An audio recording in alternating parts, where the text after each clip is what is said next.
चंदबरदाई अपने पृथ्वीराज रासो के अंदर लिखते हैं कि सिरसा से पकड़ने के बाद उस व्यक्ति को मोहम्मद गोरी पकड़कर गजनी ले गया, और जैसा कि अक्सर तुर्क राजा दूसरे दुश्मन के साथ किया करते थे, उसे जेल के अंदर डाल दिया गया और उसकी आंखें निकाल दी गई। चंदबरदाई कहते हैं कि मैं पृथ्वीराज चौहान का दोस्त था, और मुझे जब ये पता चला कि मेरे दोस्त को पकड़कर गजनी ले गए तो मैं पीछे पीछे गजनी चला गया। जब पृथ्वीराज चौहान से मिला जाकर गजनी में, तो मुझे पता चला कि मेरे सम्राट की दोनों आंखें निकाल दी गई है। वहां हम दोनों ने आपसी बातचीत के अंदर एक योजना बनाई और मैं गोरी के पास गया, ऐसा चंदबरदाई कहते हैं।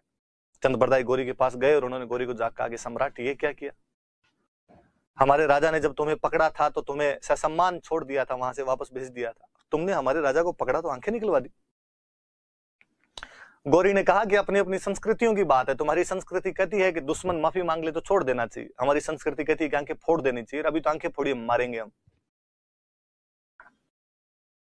चंदबरदाई कहता है कि जैसे आपके कानून है वैसा आप करोगे, चूंकि बंदी बना लिया आपने। पर मैं कहना चाहूंगा आपको, यार ये व्यक्ति एक अलग सी कला में निष्णात है, एक्सपर्ट है। यदि तुमने वो नहीं देखी इसकी तो फिर मतलब ही क्या हुआ। गोरी ने कहा वह क्या है, और उसने कहा कि शब्द भेदी बाण चला सकता है। गोरी ने कहा मतलब, उन्हें आवाज सुन के ये व्यक्ति तीर मार सकता है, सटीक निशाना लगा सकता है वहां पर।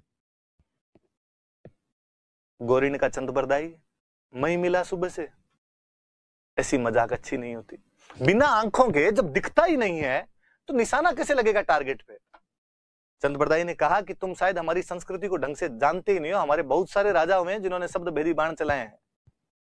भगवान राम के पिता दशरथ इस को जाना करते थे। एक दिन जो वो सरयू नदी के किनारे अपना मचान लगाकर बैठे हुए थे, अपने सैनिकों को कहा कि मैं सरयू नदी के पास में मचान लगाकर बैठूंगा, और जैसे सरयू नदी के अंदर कोई जंगली पशु पानी पीने के लिए आएगा, जैसे ही वो पानी में मुंह डालेगा, छपाक की आवाज के साथ मैं तीर चलाकर उसको मार दूंगा। घनघोर अंधकार में भी वो शब्द भेदी बाण चला दिया करते थे। बदकिस्मती विडंबना की उस दिन पानी पीने के लिए कोई पशु नहीं आया, बल्कि उससे पहले ही पानी भरने के लिए वह व्यक्ति आया जो अपने अंधे माता पिता को अपनी कावड़ के अंदर उठाकर संपूर्ण तीर्थों की यात्रा करवा रहा था।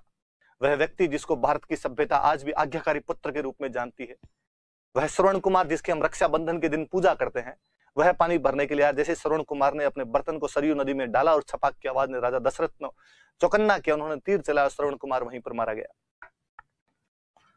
राजा ने जब मनुष्य की चित्कार सुनी तो राजा दौड़कर आए और उन्होंने देखा कि मैंने एक व्यक्ति को मार दिया है। व्यथा से ग्रस्त हुए, उस लाश को लेकर वो अंधे माता पिता के पास पहुंचे, माफी मांगी उनसे, लेकिन अंधे माता पिता ने कहा कि हे राजा दशरथ, अंधे लोग तुम्हारा क्या ही बिगाड़ सकते हैं, लेकिन जिस प्रकार आज तुमने हमारे पुत्र श्रवण कुमार को मार दिया है और हम इस पुत्र वियोग के अंदर आज मर जाएंगे, एक दिन तू भी इसी प्रकार अपने पुत्र वियोग के अंदर मारा जाएगा।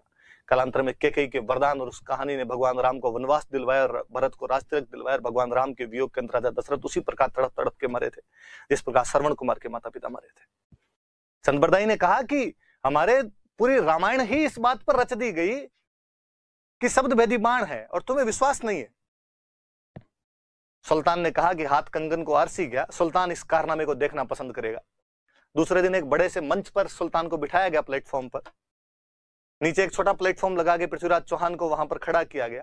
उसके सामने घंटी बांधी गई और कहा कि जैसे घंटी पर टन की आवाज आए, पृथ्वीराज चौहान को वहां पर तीर चलाना है।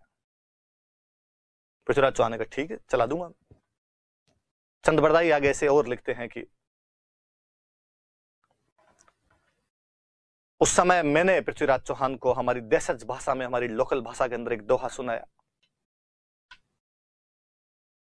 और मैंने उसे कहा कि सम्राट पृथ्वीराज चौहान, तुम्हें इस टन की आवाज पर, घंटी की आवाज पर तीर नहीं चलाना है, तो मैं तुम्हें इशारा कर रहा हूं, तीर उस तरफ चलाया जाए, मोहम्मद गोरी वहीं पर बैठा हुआ है, उसे मार दिया जाए।